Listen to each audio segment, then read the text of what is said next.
14北约国核军演模拟攻击莫斯科。特朗普松口，战俘已上路，战火烧回俄罗斯，俄军最大油库北端，乌军超强反击，俄炼油厂多地开花。俄最强导弹伊斯坎德尔被连番击落，可攻震动。荷兰交付扫雷舰，乌海军实施机加强。精彩资讯马上开始。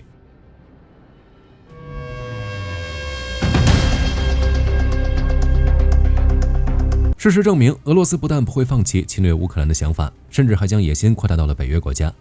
而一味的反对显然无法遏制俄军的侵略，北约因此开启了一场声势浩大的军演，要用行动和武力去遏制、遏阻俄军的野心。据综合新闻报道，北约即将举行名为“坚定正午”的军事演习，总计14个北约成员国参与，同时使用荷兰、比利时等国的军事基地，动用包括轰炸机、战斗机和加油机在内的71架军机参演。但最让人震惊或者让俄军感到恐惧的是，这次点演将模拟可能动用核武器的场景。实际上，坚定正午演习并非第一次举办，作为北约的年度例行演习，它已经举办了10年。但这次演习却与以往演习有着本质的区别。首先是时间点无比敏感，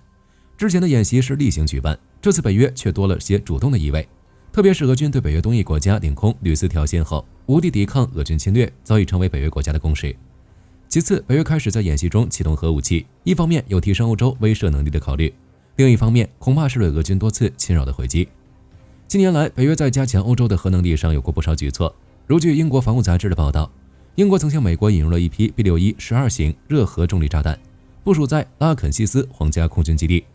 在今年6月份的北约峰会上，英国首相还表示将通过购买12架 F-35战斗机来获得空射核武器。法国方面则在自主研发海基和力量方面加大投入，据说其正研制新型空射超音速导弹，用来提升核弹头的打击力度。原子科学家公报提供的数据显示，目前美国已在德国、土耳其在内的5个欧洲国家中部署了大约100枚 B61核弹，加上北约国家自己的核武储备，其核打击能力已经来到一个极为恐怖的层次。那么北约坚定正午核军演是否真的会启动核武器呢？对此，一名北约官员透露称，坚定正午虽然将核武器纳入了演习内容中，但也只是模拟可能动用的场景，实际参演的武器装备不包括核武器。另外，北约核政策的官员吉姆·斯托克斯还表示，这次演习不针对任何国家，也与任何现实世界的事件无关。不过大家先别急着失望，据北约秘书长马克·吕特补充，演习虽然不针对任何国家，但目的是为了向潜在对手声明，北约会确保自身的核威胁力量安全可靠，以此保卫所有盟友免受任何威胁和侵害。马克·吕特话里话外的意思很明显，就是为了应对俄军的潜在威胁，同时力挺乌克兰的反侵略战争。而模拟核武器使用的场景，是为了在必要时刻直接威慑俄军后方，限制其继续侵略的野心。总之，北约已经为动用核武威慑俄军做好了准备。与此同时，美国的威慑也如期而至。这一次，特朗普真的松口了。鉴于普京一而再再而三的不给面子，特朗普向泽连斯基做出了承诺，将考虑为乌克兰提供一批武器清单，帮助乌克兰掌控稳定打击俄罗斯境内的能力。而这批武器清单中就包括了火力军之前提到的战斧导弹。实话实说，消息刚出来，不少人认为特朗普或许是在画大饼，毕竟战斧不是普通的导弹，其射程超2500公里，一发下去整个莫斯科都得安静。加上副总统万斯之前提过，美国正考虑向乌克兰提供打击范围覆盖莫斯科的战斧。注意，万斯的措辞是正考虑，而不是已经决定，这又进一步加深了特朗普画大饼的嫌疑。但最近特朗普松口了，战斧入乌并非说大话，美国将用实际行动支持乌克兰的反侵略战争。路透社报道称，特朗普在飞往以色列的空军1号专机上告诉记者，如果普京拒绝让侵略战争落幕，那基辅很快会收到美军提供的战斧。特朗普还隔空威胁俄军道，他们希望战斧朝他们飞来吗？我不这样认为。但如果俄军依旧执迷不悟，美军就只好实现他们的愿望。另外，特朗普还补充了战斧的运输渠道，他表示美军不会直接向乌克兰出售战斧，而是经由北约将导弹提供给乌克兰。从普京越来越强烈的侵略野心来看，战斧入乌几乎已成为了定局。考虑该导弹强大威力和性能，发动战斧打击确实是让俄军投降最简单也最有效的手段。看到特朗普的威胁，克里姆林宫传来的消息就很值得玩味了。首先是经典的嘴硬环节，俄罗斯总统新闻秘书佩斯科夫在接受记者采访时表示，普京之前指出过战斧的特殊性，它可以是非核武器，也可以配备成核武器，但无论什么武器都不可能改变前线的战局。这几乎挑明俄军不但不怕战斧，还不惧怕来自北约的核威慑。此外，普京也在新闻发布会上表示，如果美国向乌克兰提供战斧，那就尝尝俄军加强过后的防空系统的回击。他还透露，俄军目前已掌握了一种新型武器，将在近期展示，似乎觉得该武器足以对标或制衡战俘。克里姆林宫的话虽然硬，但身体却很诚实。普京接受电视节目主持人采访时，急忙表示，美国的行为将破坏俄美关系，希望特朗普不要得不偿失。在火力军看来，克里姆林宫的强硬态度，实则是随着战俘入伍的时间越来越近，因此诞生了焦虑。当战俘真正落地的时候，焦虑变成现实，苦苦支撑的俄军将迎来真正的噩梦。除了北约核威慑以及美军战俘的威胁，俄军还有一个迫在眉睫的难题，那就是乌克兰发动的反击攻势已经达到了他们的老窝。在最近1周，俄军先发动一场大规模的袭击。泽连斯基表示，俄军持续对乌克兰多地实施空袭和炮击。在袭击中，俄方总共使用了超过3100架无人机、92枚导弹以及约1360枚导弹。俄罗斯国防部也通报称，1天内，俄军分别对乌军的能源设施与军事装备储存点发动了袭击，重点打击乌军坦克、装甲车等目标。这一通报看起来没有问题，可俄罗斯国防部却玩了个小聪明，他没有在通报上提及双方的战损差距。实际上，俄军发动大规模袭击不假，但随后遭到了乌军更为沉重的反击。首先是俄罗斯别尔哥罗德州，该州州长表示，乌克兰的袭击引发了首府别尔哥罗德市的火灾，并有短期轮流停电的可能性。此前，乌军无人机便对该市的能源设施进行了卓有成效的打击，导致该市电力供应中断。这次打击被认为是乌克兰对俄军的袭击予以的反击。俄罗斯在冬季前多次针对乌克兰电网、天然气设施和供暖系统。之前泽连斯基便提到，如果莫斯科再次试图使乌克兰陷入停电，乌克兰将对俄罗斯的能源部门进行反击。看样子反击来得很快且有力。此外，距离乌克兰边界近1400公里的巴什内夫特乌法炼油厂也受到了乌军的特别关照。乌法是俄罗斯的主要炼油中心之一，也是俄罗斯最大的炼油中心，为俄罗斯军队提供燃料和润滑油。乌克兰 SSU 特种作战中心用远程无人机在上午对该炼油厂发动了奇袭。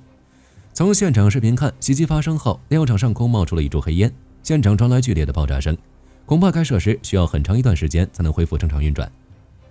另外值得一提，除了这次袭击，巴什内夫特的其他炼油厂在9月份也遭到了乌军2次正义打击。第一次，乌军无人机击中了炼油厂的 AVT1 工艺装置，成功破坏设施下方的天然气管道。第二次则是一架无人机坠毁在了乌法炼油厂关键设备上，使得2条水和氮气管道停止使用。经历这些打击，俄军的燃料和润滑油供给估计也要跟着遭罪了。不过比起菲奥多西亚的油库，乌法这点小伤真不算什么。据俄罗斯卫星通讯社报道，克里米亚负责人在电报上透露，乌克兰无人机成功击中了菲奥多西亚的一座油库，并引发了巨大的火灾。当地电报频道出现的现场视频印证了这一消息。从视频中可以看到，画面前方升起一根巨大的火柱和浓浓的黑烟。有目击者报告称，从城市的不同地区及其周边地区都可以看到大火的轰鸣声。跟乌法炼油厂类似，菲奥多西亚的这座油库来头也不小，它对于俄军有着极其特殊的意义。首先，它是克里米亚最大的燃料储存设施，最多能容纳25万吨燃料。这些燃料主要供给给驻守克里米亚的俄军，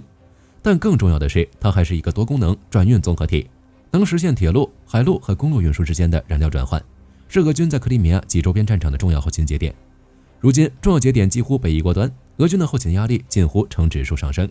克里米亚负责人补充道，所有专业部门都已经赶到现场，随后第一时间对火灾进行了处理，并未造成太大损失。可喜可贺的是，防空部队还成功击落了20多架乌军无人机。一连串播报，俄军好像没受什么影响，甚至还赚了。但大家都清楚，俄军并不敢汇报真实的战损数据。油库燃起的熊熊大火早已证实，乌军反击的力度让俄军疼得掉眼泪。从俄军无能为力的袭击到乌军强有力的反击，可以看出战场的走向正在改变。乌克兰的无人机还在继续起飞，他对俄军的反击不会停止，反侵略的抗争依旧在持续，俄军的后勤节点也依旧在节节败退。其实后方能源设施防线扛不住乌军无人机的打击也就罢了，但俄军的前线导弹也屡被乌军突破，哪怕是世界上最先进的导弹之一伊斯坎德尔 K。 乌克兰西部空军司令部12日的通报惊掉了不少人的下巴。通报指出，乌防空部队成功拦截并摧毁一枚伊斯坎德尔 K 导弹，该导弹彼时正准备轰炸苏美地区的关键目标，结果直接被当场斩于马下。军方公布了导弹在空中被击中的瞬间视频。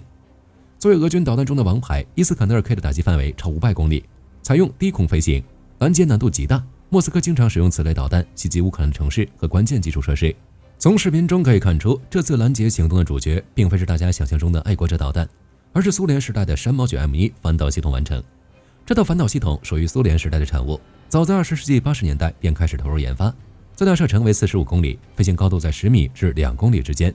通常被用于拦截火箭弹及无人机。单看数据，山猫 9M1 常用来进行高空打击与密集武器防御，然而它却击落了专门进行低空飞行、飞行速度极快的伊斯坎德尔 K， 这几乎是个不可能的奇迹。有意思的是，伊斯坎德尔 K 身为俄军导弹的老大，就在近期的战斗中频繁翻车的局面。例如9月份，乌克兰武装部队总统旅在电报频道上公布了一条击落伊斯坎德尔 K 的视频，这条视频比起山猫 9M1 击落伊斯坎德尔 K 更具冲击力。因为乌军用的是一门古董级的高射炮，将伊斯坎德尔 K 斩于马下。正如西部空军司令部强调的那样，多次成功拦截伊斯坎德尔 K， 展现了乌克兰防空部队的专业素养和行动协调性。在应对俄罗斯混合导弹的攻击方面，乌克兰有着非凡的经验和适应能力。还来不及为伊斯坎德尔 K 哀悼，荷兰又在这时为乌军送来了一艘阿尔克马尔级扫雷舰，它将对乌海军产生何种影响？乌克兰海军司令奥列克西内兹帕帕发文称，乌海军已经从荷兰那里接收了一艘阿尔克马尔级扫雷舰，预计年底还会再接收一艘，并开始启动艇员培训流程。据相关媒体报道，阿尔克马尔级扫雷舰由比利时、法国和荷兰3国海军共同研制，一共建造了35艘。该舰最大速度可达15节，并配备用于搜索水雷的声呐，以及2架用于排除水雷的水下无人机。2艘扫雷舰足以让乌军海舰在黑海畅通无阻。毫无疑问，荷兰送军舰目的在于帮助乌军防范俄军海上的侵扰。内兹帕帕指出，他与荷兰国防部长鲁本·布鲁克尔等人会面时，共同商讨了黑海地区安全局势进一步合作前景。正如防务快报所述，这标志着乌克兰在黑海的海军作战能力又迈出了一大步。随着年底另一艘阿尔克马尔级扫雷舰到账，乌克兰海军的战地即将得到全新的升级。比起乌克兰的蒸蒸日上，俄罗斯海军的发展却显得不尽如人意。目前俄罗斯海军还存在着大型水面舰艇更新不足的困境，只能建造了轻型重火力护卫舰作为水面舰艇的火力补充。至于黑海舰队更是惨不忍睹，原本黑海舰队还有一艘光荣级巡洋舰莫斯科号，成为俄海军在黑海横冲直撞的底气，但这个底气已于2022年沉入海底。黑海舰队巡洋舰的数量目前依旧是0。综合来看，乌克兰海军起步较俄海军晚，甚至大型舰艇的数量远远不及俄军，但其在某些方面的开发却总能以小博大。例如给俄军带来了巨大损失的无人艇，这些无人艇可以在沿海地区进行高密度的海上突袭，甚至能够在俄军的登陆行动之前对其舰艇进行有效打击。在近期对俄军重要港口的打击中，无人艇也发挥了举足轻重的作用。现在又有了荷兰和比利时赠予的扫雷舰，大大提高突破俄军海雷战的效率。至于这次赠舰将在什么时候带给俄军正义重击，相信时间不会太久。最近洛马旗下的西科斯基公司整了一个大活，其在13日推出了一款新型黑鹰直升机，为此还特地搞了一个宣传片造势，噱头很大。作为世界上生产量最多的直升机，黑鹰性能极其优越，既能特种作战，进行人员和物资运输，又有了不得的机动性，在紧急救援与武装行动上是世界直升机界的一把好手。那这个新型黑鹰到底新在哪里？西科斯基在美国陆军协会年会开幕之前，正式将这款新型黑鹰摆在了台面上，只能说确实很新，因为它是无人黑鹰直升机。新型黑鹰可以称之为黑鹰 U， 它以 S70C 黑鹰为模板，在 S70C 的基础上做出了大量改进。一方面，由于是无人机的缘故，黑鹰上面与有人有关的设备就没用了，它的机头部分拆除了驾驶员座椅与操作系统，甚至生命维持系统和观察窗也统统丢掉。另一方面，黑鹰 U 又配备了西科斯基公司自主研发的矩阵飞行套件，凭借该套件，直升机也就具备了完全自主飞行的能力。为什么要突然弄出这样一架无人直升机？首先，黑鹰 U 的诞生顺应了美国陆军无人化作战的发展方向。美军最近在无人装备开发上进行了大规模的投资，西科斯基在经历未来直升机项目竞标落败之后，显然放弃了对新直升机开发的想法，直接将自家经典的黑鹰改成无人的，还怕得不到美军的赏识吗？其次，黑鹰 U 瞄准了美军当前运输的痛点。之前的黑鹰虽然性能强，但没有采用类似于运输机的全通式货舱设计，而是采用中前部驾驶舱的设计。如此设计直接导致它无法运载大型设备，只能安排12士兵坐在载员舱，携带的还是轻步兵装备。如果要搭载突击车之类的装备的话，就要使用吊挂的方式了，但机动性也会跟着大打折扣。黑鹰 U 却将驾驶舱和载员舱全部打通，不影响机动性的前提下，赋予直升机携带大型整套装备的能力，随后通过遥控将黑鹰轻松送到军事基地。另外，从西科斯基的宣传片来看，黑鹰 U 侧面舱门还携带了巡飞弹发射装置，总而言之，黑鹰 U 除了武装直升机的职能不变，又兼具运输直升机的效能，加上作战灵活性高、机动速度快，在真实战场中具备极高的战术价值，几乎让美军的空中作战能力迎来了一个质变。不过，西科斯基毕竟只展示了宣传片和样机，黑鹰 U 真实的作战水平到底如何，还有待观察。据乌克兰无人机系统部门发布的公告称，拉罗格第427独立无人系统团在顿涅茨克地区成功摧毁了5辆俄军坦克，最大的战果当是摧毁了俄军一套冰雹火箭发射器。这次行动发生在俄军空袭期间，随着美军和北约施压，俄军的侵略线不断收缩，加上对战俘入屋的恐惧，因此发动了几个月来规模最大的空袭，试图扭转节节败溃的战局，结果自然是屡遭打击。乌军官方消息透露，面对俄军的强袭，拉罗格团的无人机小组开展了极为精密的协同作战。空中侦察无人机探测到冰雹向乌克兰阵地发射火箭炮的第一时间，操作员迅速传递坐标，无人机迅速集结对其进行精确指导，当场便摧毁了冰雹的发射器。这也相当于把这套威力巨大的系统打成了一坨废铁。除了冰雹，5辆 T80坦克也在乌军无人机的正义打击下变成了铁壳子。实际上，这场战果丰硕的行动不但消除了俄军对当地重要设施的直接威胁，还扰乱了该地区俄军炮兵协同作战的战略意图。乌克兰军方表示，在战场中类似的打击一直都在上演，而每一次打击都有助于削弱敌人的进攻潜力，并稳定整个战线。当然，对于俄军来说，就是来自空中的噩梦了。好了，这期视频到这儿就结束了。各位觉得乌克兰轰轰烈烈的反击会如何发展？可以在视频下方留言，大家一起讨论。喜欢的话，不要忘记点点关注。我是火力军，下期见。好的，各位观众，今天给大家推荐一款 T 恤，不仅超有态度，还堪称性价比之王。首先，它超级轻，拿在手上轻飘飘，穿上身更是零负担，舒服到让你忘了它的存在。其次，面料剧透气，就像会呼吸一样，就算在外面跑一天，也能保持干爽，彻底告别黏腻感。最关键的是，价格真的让我惊掉下巴。仅需很少的钱，你就能拥有这份清爽，质量和舒适度绝对远超这个价位，闭着眼入都不亏，多买几件换着穿也毫无压力。链接已经给你们上了，这种宝藏 T 恤手慢无，赶紧去抢。